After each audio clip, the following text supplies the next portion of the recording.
Welcome to 30 Minute Reviews. I am Adam. Halloween episode, as you may have guessed from the different theme music, which we're trying something new for a change. So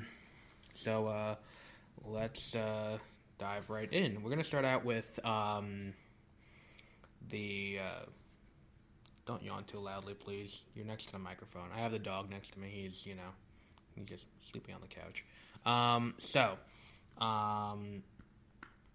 start with the trailer for The Rise of Skywalker. That dropped, what was it, last Monday, 2 Mondays ago, during Monday Night Football. And every time this happens, like anytime there's a new big event movie for some Disney company, they like to debut the trailer during, during Monday Night Football. Why? Because ESPN runs Monday Night Football, Disney owns ESPN, it's corporate synergy. So, Disney releases this new trailer during Monday Night Football during halftime, and, tickets start flying. Conspiracy theories abound over whether or not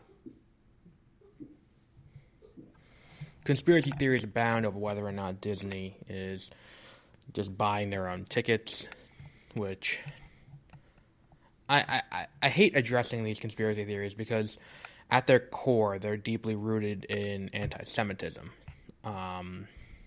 because they're not based in a business aspect. If they were based in a business aspect, they would be doing this on movies beyond, Star Wars or Captain Marvel. They'd be doing it on less successful movies like Dumbo, A Wrinkle in Time, things like that. And in reality, these things only ever happen on movies that are considered to be PC or social justice warrior propaganda pieces, not, movies that financially aren't doing well, which is where you would, do this, because it would, offset the cost. Now, it really wouldn't, even, because you'd have to take the money from somewhere, be it the marketing budget or some other part of the financials, and that would raise eyebrows.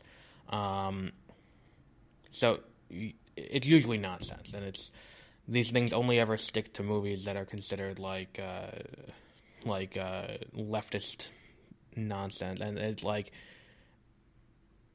oh, come on, Max, what are you doing?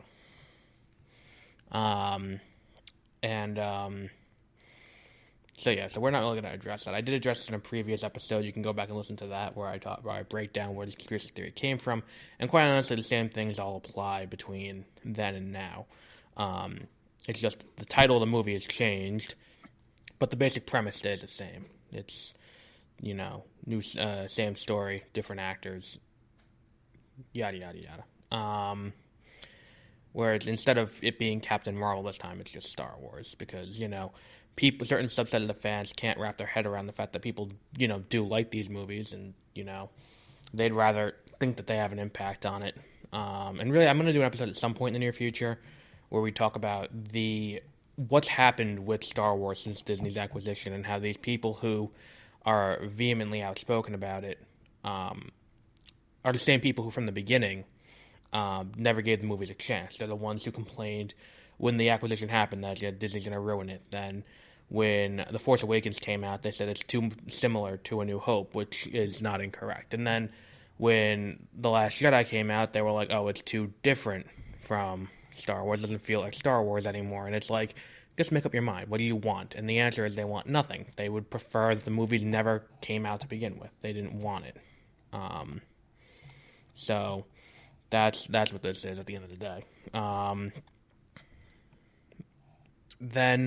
So this new trailer comes out, and the trailer looks pretty good. It's pretty interesting. I mean, it does highlight a few of the problems that I have with the sequel trilogy as a whole, namely that I don't think that they've really developed the characters' relationship with each other enough. Between The Force Awakens and The Last Jedi, there's no time skip, but it tries to do the same thing that you would get in a time skip, like we had between A New Hope and The Empire Strikes Back, and between Empire Strikes Back and Return of the Jedi, and even between Phantom Menace and Attack of the Clones. Star Wars has always functioned with this idea of implicit character development. I don't know if that's a real word or just something that I call it, where we know there's a time skip, and we know things happened during that time jump where they had adventures and things happened. It's just they didn't make a movie about those adventures. But things still happen during that time skip. It's not like, say, John Wick, where between John Wick and John Wick 2 or John Wick 2 and John Wick 3, there's no time. Nothing happens between those movies. It just one goes right into the next. There's always a time skip between these movies, except for between episodes 7 and 8. And what ends up happening as a result of that is you get this kind of, like, the writing of Star Wars is kind of dependent to an extent on there being a time skip. Because the audience understands that during the time skip, things happen. And because things happen in that span, we can, kind of, not look at, what's it called? Not look at, we can, like, if a character is acting differently, or if characters' relationships are different now, we can understand that. But when you don't have a time skip and you go right from the destruction of Starkiller Base directly to now we got to leave the base planet, it creates a kind of, what's it called? It creates a weird situation where we haven't quite developed these characters the way they should. Where it's like we don't look like when episode 1 happens and we see Obi-Wan meet Anakin and they don't have any time to really talk to each other, and then when episode 2 happens and now they're like best friends, we understand that there's 10 years between those two movies, or 5 years between those two movies. There's a lot of time between those two movies. And because there's so much time between those two movies, we're able to look at it and be like, okay, so they became friends in that time period. It's kind of like part of the experience of watching the movie is understanding what's happening in the gaps. And you fill the gaps in your head as you go. But that's kind of where this failure happens. Now they're going to have a time gap between these movies, and it's going to feel weird, because the previous two movies really felt like part 2 and part 1 of the same movie. This should really, in a perfect world, The Last Jedi and The Force Awakens would be one movie. Then this would be episode 8, and then there'd be episode 9 still to come. But that's not where we are. And when we get to the end of episode 8, and we now have everyone reunited, like the quote-unquote, what we'll call them the Trinity, I guess, which is not the right word, but, the three main characters, Poe, Finn, and Rey, when they finally reunite at the end of episode 8, it feels right, but it feels like it should have happened at the end of episode 7. So now we only get one movie of the three of them actually working together and doing things. Where, like, if you're going to do a trilogy, the first one should end with them all together. And I think that's one of the big failings of the sequels. And I think that's one of the things we have here is, like, there's a line where C-3PO is like, there's just something about being with his friends, and it's like, you've spent no time with any of these people besides, like, Poe, presumably. So, like, there's a lot that's, there. And then I think a lot of my concerns about this are still ring true based on this new trailer.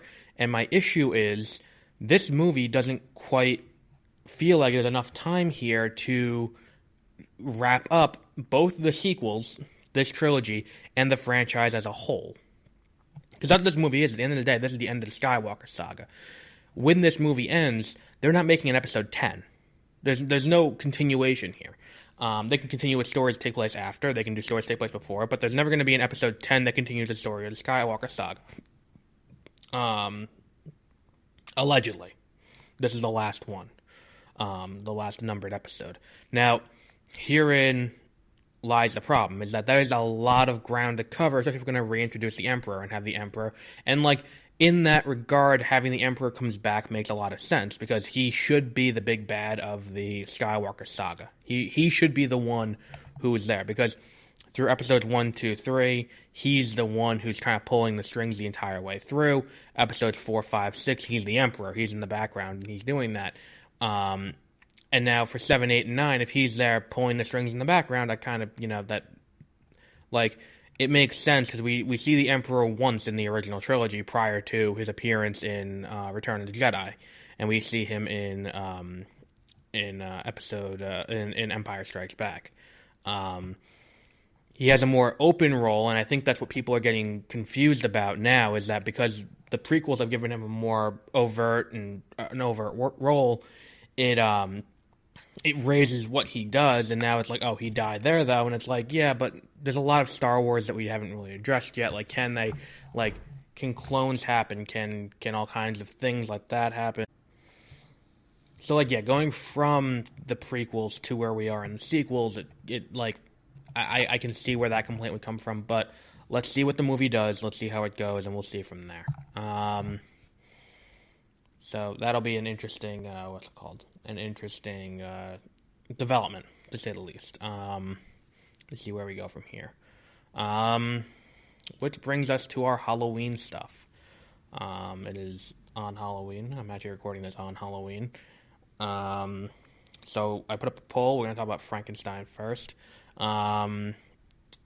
Frankenstein, one of the original Universal monsters. Now, what's interesting about this is that when you think classic horror, and this is one of the movies people think of, but the world of horror has changed so much from 1938 when this movie came out. I think one of the best things about it is, like, when you start the movie, there's kind of like a disclaimer kind of recorded at the time, and it's like, this may horrify you, and it's like, there's not much in the movie that's that particularly horrifying, but it's still, it at its core, Mary Shelley's Frankenstein is a science fiction, more than a supernatural, and at this time, when this came out, and where a lot of these, like The Invisible Man, and, you know, this kind of stuff, the question was, how far should science go? And what's the limits of what man can do, and where do we draw the line between being a man and, you know, I guess divinity? It's like, and that's really what he says in the movie. He's like, I've now created life in a way that, you know, only God has before, and it's like, that's what it is. It's like, at what point are we tampering with the natural order and things like that? And one of the things that this movie really loses from the book is the sense of the monster, the quote-unquote monster, being, you know, kind of like willfully, like he's kind of like a gentle giant in the book more so. Anything he doesn't do it on purpose. He's not, you know, intentionally homicidal or anything like that. The movie makes him intentionally homicidal because they, like, the monster is, you know, the monster didn't ask for this at the end of the day. He didn't ask to be brought back to life. He didn't ask for this new life he's been given. But now he's got to deal with it. This is his new reality, and he has to, you know, deal with it. And the book is more tragic in that regard. In this, we feel like, you know, the angry mob at the end is kind of justified in what they're doing, because he kills a little girl, and it seems malicious. When he kills people, it's with malice, and it's never really in self-defense, and that's what the problem is. It's like, the monster is, you know, lives up to his name more in the movie.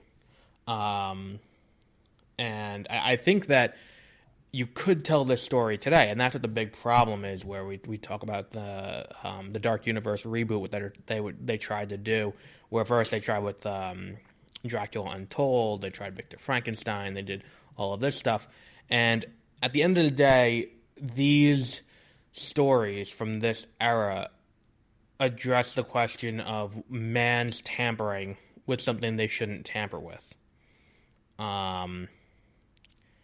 And there is a way to tell these stories. You can definitely, in this day and age, you can 100% tell the story of Frankenstein completely straight-faced, in a way that's still, like, it doesn't have to be overtly scary, because this movie's a classic. People can watch this movie and people love it to this day. It's very well made, very well shot. The effects are great, even for the era. And even, like, it holds up today, the effects. It's not like, you know, you watch it and it looks horribly dated, like, you know, some other movies, but it holds up. So if you haven't seen it, definitely go see it. But you can tell this story and hit the same emotional notes, but the thing is, you can make it about what have we done to this creature and how would we do it. And really, that would be my take on the movie if we were to do this in the modern day, is I would talk about the we have gone too far. We've done the wrong thing here. We're the ones in the wrong. The monster didn't know what he was doing. It's not his fault. But you can definitely tell that story. Which brings us to our second thing today, a documentary I saw on Netflix. Now, recently on the news, you've probably seen, not on the news really, more on social media, about this this haunted house that has this giant waiver. If you survive, I think I don't know if it's the same haunted house, but I know the waiver definitely applies to the one in the documentary. But there's a haunted house. If you survive 24 hours, you get $20,000. But you signed this giant waiver. And I watched a documentary about making these haunted houses and how they get done and all that stuff. And it's this documentary. It's called Haunted. It's on Netflix. You can check it out. It's definitely worth watching. And here's the thing about it, is it's unintentionally one of the best horror movies I've ever seen in my life, because like these are real people, real sadists, and like I know these, that sounds like a mean thing to say, but like when you watch the video, especially the guy who's, you know, the kind of the focus of it, like there are like two main haunted houses that get talked about a lot. There's the one who does it kind of in his front yard. And it's more like little kid friendly, and it's, you know, kind of like that. And then there's the one who does it through like his house, and that one's the one with the giant waiver. The one in Southern California, he's recording it and he's cutting the videos and he's putting it online, and it's like you watch it and it's like, this is just sadistic. Like, and you can tell he's definitely enjoying every second of, you know, putting people through this, and like he gets some perverse pleasure out of it. Like he's forcing people to, like, you know, get into coffins with actors, and like he's having people like he's force feeding them bugs and stuff. It's disgusting, and you can tell he's like every second of it he's just enjoying it. And then like the other guy who's like does it in his front yard, he does it for like $300. Is like at one point he's doing a talking head interview, and they're like, and he gets a text, and it's like, oh, it's my wife, and she says, if you don't come home right now, then don't bother coming home at all. And his wife doesn't like it, and it's like this whole thing is just so depressing, because like these people love doing it, and you respect them for doing what they love, but at the same time it's like they're sinking so much of their own money into it. I don't know, it's just the whole documentary is just very interesting. And it's like, there was something else I saw that they talk about very briefly toward the end that I think is a really interesting idea for more than just horror applications, but it's an interactive play kind of thing where like you can walk through it, and like the play is going on around you and everything, and the actors and stuff are interacting with you, and it's scripted and everything. And it's not because like people going bleh. Like it's actually, you know, it's like walking through a horror movie, but it's, you know, a theatrical play that you're walking through. And that was something that really like piqued my imagination, where it's like, that's a great idea to have this, and you can do it for more than just horror. You can do Christmas themed, you can do like superheroes, you can do anything as a walk-through play, and people can interact with it, and it seems like a really cool idea. But it definitely, it's called Haunted. It's on Netflix. It's definitely worth checking out. It's a, like, you see how into it these people get. It's a really fun, like, a documentary to see, and I really liked it. So definitely check it out if you have not watched it already. Someone on Twitter recommended it in the comments of an article about the manor in question. But it's called Haunted. Definitely check that out. Which brings us to the final thing today, a discussion of one of DC's major events. So DC has 6 or 7 crisis level events, and a crisis level event is Crisis on Infinite Earths. It's a multiversal threat. So like Crisis on Infinite Earths, Final Crisis, Hyper Crisis, Flashpoint Paradox,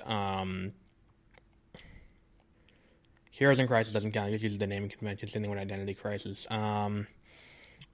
I'm blanking on it. Dark Knight's Metal, which is one we're talking about today. Doomsday Clock might count when all is said and done, or it might just be a continuation of Flashpoint at this point. But the inevitable Dark Crisis that's coming, based on what they're doing in Flash Forward and Tales from the Dark Multiverse. There was one more. I'm blanking on what it is. Either way. The one we're talking about is Dark Knight's Metal. And my issue with Dark Knight's Metal is Flashpoint was at its core a Flash event. Like, if you look at what Flashpoint is, it's Barry Allen goes back in time, saves his mother's life, and in turn he creates this disgusting bastardization of the DC universe called the Flashpoint timeline. And to me, at least, reading the comic, when you talk about the paradox of the Flashpoint paradox, it's that the heroic thing ordinarily for a superhero would be moving space and time to save a single life. He goes back in time to save his mother's life. What he sees in this new world is, like, Bruce died, his mother became the Joker, his father became a brutal Batman. There's a war between Atlantis and Themyscira. Superman never landed on Earth properly. He landed in Metropolis, and the government's taking control of him. All of this happens. And he sees that he had his decision that makes his life better for him makes it worse for everyone else. And that's what the paradox is at the end of the day. It's the decision that's heroic is to let the one person die, the one person in his life die, in favor of the entire rest of the world. That's the heroic thing, making the personal sacrifice for the benefit of everyone else. And it has far-reaching implications, and it impacts everything. It has what's it called? It rebooted the universe. It did all sorts of things. Now let's go to Dark Knight's Metal, which is a Batman event, and basically, to sum it up, it's Batman comes in contact with these. I think it's 7 different types of multiversal metals. And what happens is, when he touches all 7 of them, he becomes a portal, and the Dark Universe can come to the regular universe. Now, the Dark Universe is not to be confused with the Antimatter Universe, where the Anti-Monitor's from. The Dark Universe is... The way it's described is, the multiverse exists as any time a new decision happens, a new universe is created. Which is multiverse theory. The bad decisions are the Dark Multiverse. So, the Dark Multiverse has Batman using a bunch of contingencies to become every member of the Justice League, and they've all teamed up to come and take over the regular multiverse. At its core, this is a Batman event, and that's my problem with this. It's a Batman event where he teams up to fight the Batman Who Laughs. At the end of it, because he's kind of the leader, is like, the Joker Batman. He teams up with the Joker to do it because he's like, I need to do one thing that I wouldn't think of doing, and it's team up with the Joker. Now, what I like about this event is what it does to, what's it called? It's okay, Matt. It's just the wind opening the door. Sit down. Sit. Good. What it does is it opens the door to everything coming after. It's like the Source Wall's deterioration, and the DC universe kind of going out into the other universe, and like we have this new thing. I put it as my phone background, actually, the shot of Wally West getting his suit from the multiversal kind of Watcher thing in Flash Forward, and it seems like this is the first step in building towards a Dark Crisis. Where the collision between the Dark Multiverse and the regular multiverse. Yesterday, actually, Tales from the Dark Multiverse, Death of Superman dropped, and I haven't read it yet. I picked it up, actually, earlier today. I've yet to read it, but I'm interested to see where they go with that. And I think that it's an interesting concept, Dark Knight's Metal. And I really like that, all the different forms of Batman, and it's a crisis event, so we need to have a dead Flash, so the Barry Allen from the Dark Universe ends up dying. The Red Death, he ends up sacrificing himself to, save the heroes. I don't know, I feel like it's just the wind pushing the gutter around the yard. Let it be. So I feel like this event could have been better executed. Had it felt like there was more repercussions for the rest of the DC, like it takes over the entire world. And I think that's what makes it a universal threat. And they, the heroes to go out all over the universe to find it. They need to go to, the World Forge, and it does a lot of really cool world building where it's like the forge of the universes, and it's like we find out more about the origins of the Monitor and the Anti-Monitor. Like the Anti-Monitor's brain comes into play because they're going to throw it in and destroy the Dark Multiverse, and quite honestly, I'm not entirely sure why they didn't do that, besides it probably would have killed Superman and Batman. Because the Dark Universe is, just regular matter, so if they sent the Anti-Matter's brain in there, it would destroy it because it's antimatter. But the art is beautiful, too. That's the other thing, is the art is beautiful. And I think that this event is, right now, it's not a giant event. Like, it's fun to read, it's interesting, but it's really kind of a post-Rebirth shape of things to come kind of thing, where it's kind of the starting point where now everyone's going to be sent off on their thing. And we see like the Flash has really been building towards a new Crisis event, and it's ongoing. It's just a car, please stop complaining. Where it's like we find out more about the Source Wall, which is where the edge of the multiverse, where the Speed Force and all of that kind of originates. All of that starting to come apart as a result of the Dark Knight's metal. And now the Dark Universe is slowly starting to leach into the regular multiverse. And now Wally has been broken out of prison, and he's going to all these universes, and he goes to save these other universes. And it's interesting to see where it goes and how it works. And this is going to be the dark crisis that's inevitably coming. The dark version of the Crisis on Infinite Earths that will eventually hit.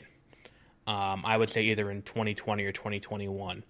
It's going to be a gigantic event. On the caliber of Crisis on Infinite Earths and on the caliber of Flashpoint. Hopefully, it doesn't fizzle out to an anticlimax like it seems like Doomsday Clock is going to, but we'll see. So next week, when we come back with a new episode, I will be talking about the comic I picked up from the DC app, Tales from the Dark Multiverse, Death of Superman, which is a retelling of the death of Superman from the Dark Multiverse. What are you doing? You're sitting entirely on the armrest. Like, how is that comfortable? The Dark Universe retelling of the death of Superman. It looks like Supergirl has a pretty prominent role in it, too, considering she's the one in the picture on the cover, holding the body of Dark Universe Clark Kent. And Nightfall I might end up reading, too. We'll see. But that'll be next Thursday. We'll have that. We will be starting what's it called? We'll be doing other movies besides just superhero and big franchises. I'll put up 3 on Twitter as usual, and we will vote to see which one it is. We will also be discussing The Revenge of Frankenstein next week, which is a Hammer horror movie that I put up. I did not get a chance to watch it before this episode came out. So we'll be discussing, We'll be discussing that next week as well. And to wrap things up, we will also be discussing Goddess Mode, finally. Zoe Quinn and Robbie Rodriguez's comic. Maybe Untitled Goose Game as well. I played that. That was a pretty fun game. And any other news that may break between now and then. That will all be next Thursday as scheduled. So until then, have a great rest of your week. Oh, and if you want to support the show, you can go on Amazon. I have 2 books available, or 1 book available, 1 coming out in a little over a month. Swan Song came out last June. You can pick it up on Amazon if you just search Swan Song, or go to tiny.cc/swan song, all lowercase. By the time this episode goes up, if you go to tiny.cc/duet, you will be able to pre-order Duet, which is the sequel. Very excited for that one. A lot of cool things happening there. And then the third one will be coming out next June as well. So we got a lot of cool things coming down the line. But until then, have a great rest of your week, and we'll be back next week with a movie which will be discovered once I tweet out the list of the options and we have a vote. So you can follow me on Twitter at 30minreview, and that's where the polls are always held every week if you want to contribute. So yeah, we'll be back with that on next Thursday, the 6th, I think that is. 30-Minute Reviews is a production of Multiple World Productions, available wherever you listen to podcasts. 30-Minute Reviews is hosted and produced by Adam Taylor. The opening theme is Be Epical by Carlos Estella, and the closing theme is Future Bass Uplifting by Alex Cevezo. You can follow Adam on Twitter at AdamTaylor792, as well as this podcast at 30-Minute Review.